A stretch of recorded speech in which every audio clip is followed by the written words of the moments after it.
Assalamualaikum warahmatullahi wabarakatuh. Perkenalkan, nama saya Mutia Gesanu Juleha dengan NIM 2314244 dari kelas PBS 3B.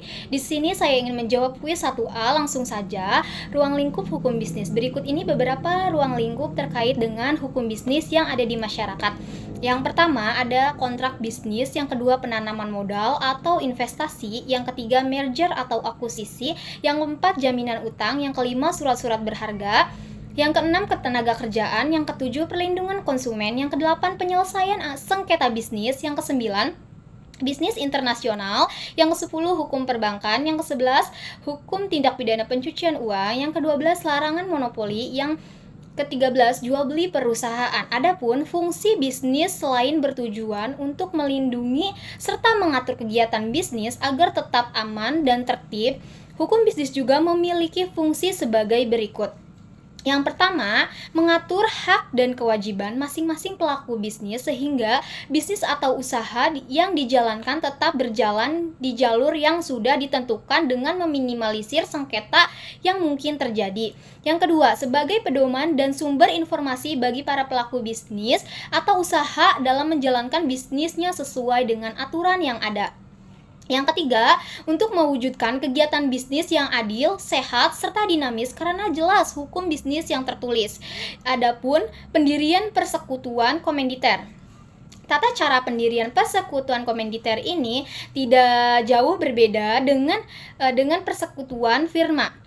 Pada umumnya, pendirian persekutuan komanditer selalu dengan akta notaris. Di dalam akta pendirian yang memuat anggaran antara lain dimuat hal-hal sebagai berikut. Yang pertama, nama persekutuan, nama persekutuan dan kedudukan hukumnya.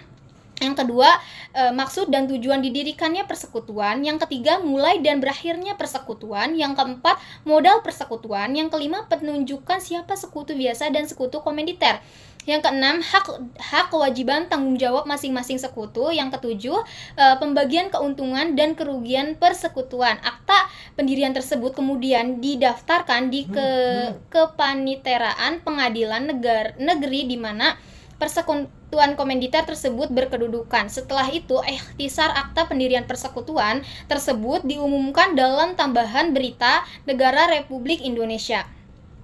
Adapun tanggung jawab sekutu persekutuan komanditer, sekutu biasa memiliki kewajiban untuk memasukkan uang atau barang ke dalam persekutuan atau memasukkan tenaganya untuk menjalankan persekutuan mereka, memikul tanggung jawab yang sudah tidak terbatas atas kerugian yang diderita persekutuan dalam menjalankan usahanya. Sekutu komanditer hanya memasukkan uang atau barang saja ke dalam kas persekutuan dan juga hanya bertanggung jawab sebesar pemasukan atau ibreng atau modal yang ia masukkan tersebut. Adapun penggabungan persekutuan komanditer, karena CV bukan badan hukum, maka penggabungan antara dua CV bisa dilakukan dengan cara perjanjian, bukan dengan cara merger.